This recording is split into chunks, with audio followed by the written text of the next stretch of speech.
Isa lang naman yung gusto ko. Yung gumaling muna kayo. Parang hindi ako sanay na nakikita kayong kakaganyan.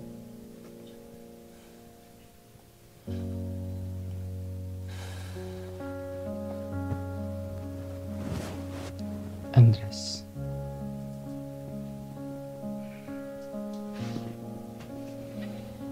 Pasensya ka na din ha. Mali din talaga yung mga timing na nung mga araw na nagkikita tayo. Lagi na lang tayo napapahamak. Tsaka marami din kasi ako iniisip na problema. Madali ako mairita. Kaya pasensya na talaga. Salamat pala. Dito.